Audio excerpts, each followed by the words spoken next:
তাহলে বলা যায় আমরা সবাই আদিবাসী না হয়ে যদি অধিবাসী হই বাংলাদেশের, তাহলে এখানেই সমাধান।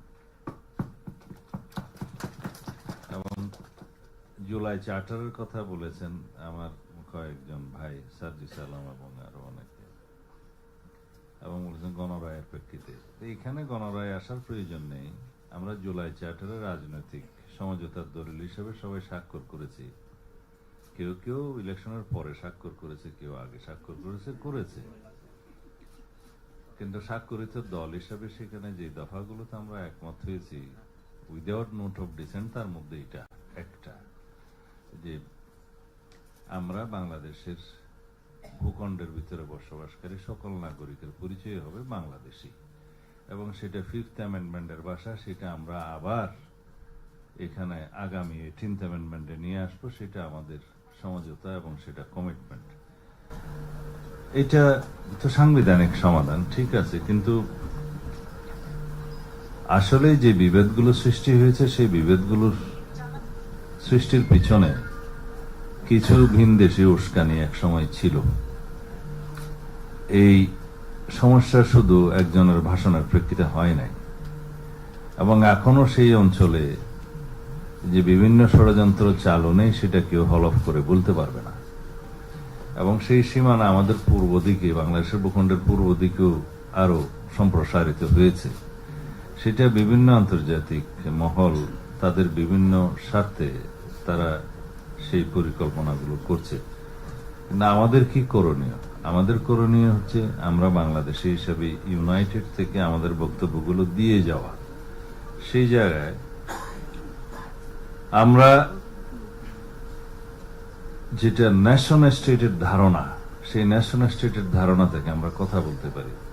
ইউনাইটেড নেশনসের চার্টার অনুসারে ন্যাশন স্টেটের ধারণা হচ্ছে কোন জাতি গোষ্ঠীর পরিচয়ে তারা নিজস্ব আত্মনিয়ন্ত্রণ অধিকারের স্বীকৃতি পায়। আত্মনিয়ন্ত্রণ অধিকারের স্বীকৃতি পাওয়ার জন্য পৃথিবীর বহু জাতি শতবর্ষ ধরে সংগ্রাম করে, আমরাও করেছি। আমরা এই জাতি গোষ্ঠীর পরিচয় হিসেবে পাল বা লক্ষণ সেনের বহু আগে থেকেই এটা আমরা জাতি হিসাবে, আমরা ন্যাশন স্টেট হিসাবে একটাই ছিলাম এই ভূখণ্ডের মধ্যে। তবে এই ভূখণ্ডটি কোনো কোনো সময় উপমহাদেশের বিভিন্ন কেন্দ্র থেকে শাসিত হয়েছে, কিন্তু তারপরেও আমরা নিজস্ব আত্মনিয়ন্ত্রণ অধিকারের জন্য সংগ্রাম করেছি। সেটা ইতিহাস বলে, সেটা ঈশা খাঁর সময় থেকে বলে, তার আগে থেকেই বলে, পরে থেকেও বলে। তবে মডার্ন ন্যাশন স্টেটের ধারণা থেকে স্বাধীন রাষ্ট্রের যখন সংখ্যা গণনা করা হয়, তখন বাংলাদেশ কবে থেকে ন্যাশন স্টেটের ইন্ডিপেন্ডেন্ট কান্ট্রি হয়েছে, স্টেট হয়েছে, নেশন হয়েছে, সেটা আমরা গুনি 1971 থেকে।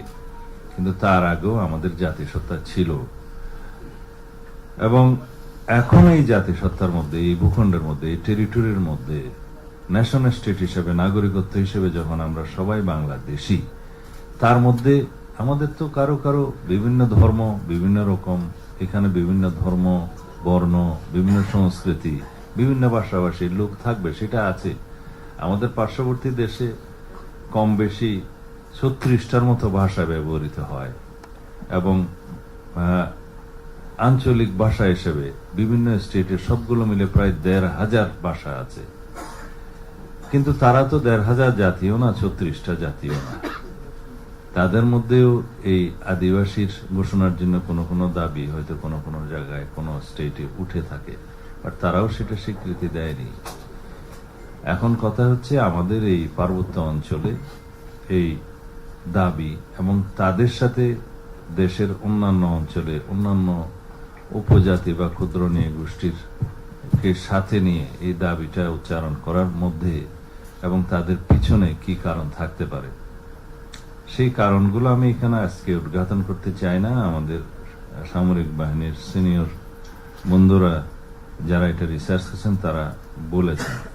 তবে আমাদের আজকে যেহেতু এই আলোচনায় অনেকগুলো বিষয়, অনেকগুলো বক্তা এবং অনেকগুলো সাবটাইটেলের আলোচনা হয়েছে, তার মধ্যে বলা যায় সাংবিধানিকভাবে আমরা যেটা এখনো পর্যন্ত স্বীকৃতি দিয়েছি তা হচ্ছে উপজাতি, ক্ষুদ্র নৃগোষ্ঠী এবং বিভিন্ন কালচারের ধর্মীয় ঐতিহ্য, সাংস্কৃতিক ঐতিহ্যকে আমরা বিকশিত করব এবং ধারণ করব, এটা হচ্ছে আমাদের স্ট্যাটাস।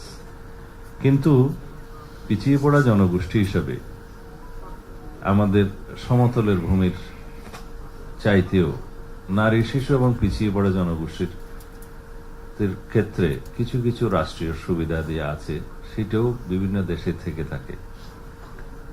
আমাদের পার্শ্ববর্তী দেশেও সেরকম শিডিউল কাস্ট সহ অন্যান্য পিছিয়ে পড়া জনগোষ্ঠীর জন্য কোটা রিজার্ভেশন থাকে এবং অন্যান্য সুবিধাদি থাকে। সেটা যাতে রাষ্ট্রের মধ্যে একটা মানে বিকাশের ক্ষেত্রে সমতা পাওয়া যায়, সেই জন্য এটা রাষ্ট্রীয় সুবিধা।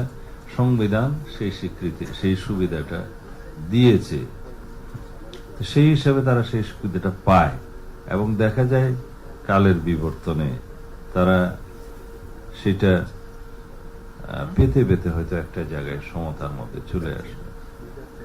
আমরা কেন নদীর অববাহিকায় বসবাস করলাম, কেন আরেকজন পাহাড়ি জনপদে বসবাস করলো, সেটার ভিত্তিতে তো কোনো ন্যাশনাল স্টেট হতে পারে না। তো সুতরাং আমাদের সবাই, আমরা যদি, আমাদের সংস্কৃতি তথ্যমন্ত্রী বললেন যে ভুল প্রশ্নের তো সঠিক উত্তর হয় না, আমরা আসলে ভুল প্রশ্নেও নেই, এটা কোনো প্রশ্নই নয়।